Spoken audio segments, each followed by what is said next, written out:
bisigura iki ngaho ikintu cyane bategereza kumenya kugira ubyara umwana w'umukobwa bisaba ko izi Y zose ziba zapfuye kugira ugire amahirwe yo kubyara umukobwa kubera izi Y ziriruka cyane ziri rapide ziriruka cyane kurusha X bisigura ko nimugomba kubyara umwana w'umukobwa izi Y zose zitegerezwa kumanza gufa kugira hasigare X yonyine kuko X nishobora gusigara Y biba gake kugira ugire amahirwe yo kubyara umukobwa bisaba ko izi X ziba izi Y ziba zapfuye. Rero igituma usanga ari n'abakobwa benshi nuko ukuntu X zimara iminsi myinshi urabona ko Y zifa kare cyo gituma gishobora gutuma haba abahungu bakeya kurusha abakobwa gukorana abahungu ba Y imbuto z'abahungu zifa kare. Rero nicyo gituma niba ugomba kubyara umuhungu uraharura ku buryo iyi minsi 3 ivamo Y zigapfa hagasigara izi X zonyine zimara iminsi 5. Nibyo tugiye gukorera ko hano dufate ko ovulation y'umugore yabaye itariki 14 niho habaye ovulation y'umugore Chanharura ya minsi 5 imbuto za X zimara hariya ku muhungu twahawe iminsi 3 kubera ariyo Y zimara anga nyene Chanharura iminsi 5 kubera ariyo Y zimara rimwe uhera nyine kuri uwo munsi wa ovulation rimwe kabiri gatatu kane gatanu nga kuva itariki 14 gushika ku itariki 10 ni iminsi 5 rero mukoze imibonano mpuzabitsina ku itariki ya 10 n'iya 11 mukoze imibonano mpuzabitsina ku itariki ya 10 n'iya 11 aha mukoze imibonano ngaha mugasubira ngaha mukobwa rimwe kabiri gatatu imbuto za Y zizofira ngaha kuri uyu munsi numva ko zizadoshikira wa munsi wa ovulation ni ukuvuga hazoba itariki ya 13 n'iya 14 basigaye za mbuto za X gusa nimwakora imibonano mpuzabitsina ngaha itariki ya 11 rimwe kabiri gatatu urabona ko imbuto za Y zizofira ngaha ntizizoshikira wa munsi wa ovulation bisigura umunsi wa ovulation uzoshikirwa n'imbuto za X gusa zimara iminsi 5 ni kuvuga rero niba mushaka kubyara umwana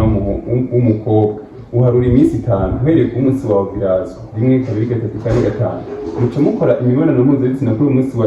10 n'uwa 11 mukoze imibonano ngaha kuri iyi minsi 2 imbuto za Y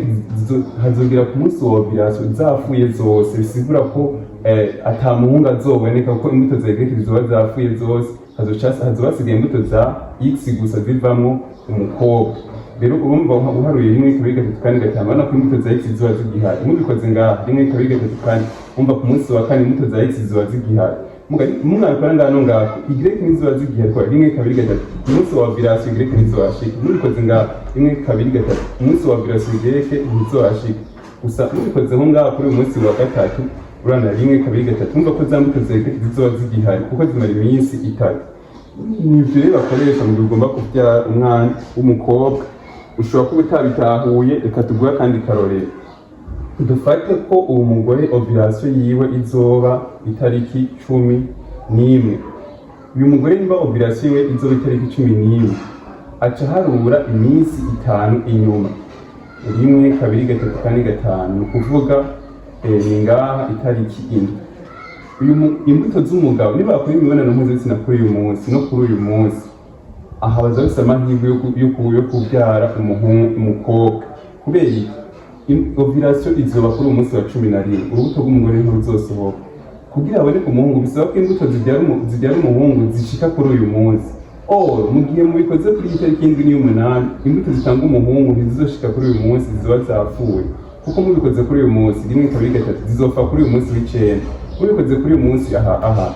rimwe kabiri gatatu zizopfa kuri itariki y'10 bisigura ko zitazoshobora gushika kuri uyu munsi wa 11 zizoba zapfuye hazoba hasigaye imbuto za X zibyara umukobwa zonyine nuko rero biharura ushobora kuba utabitahuye urandika muri commentaire kugira ngo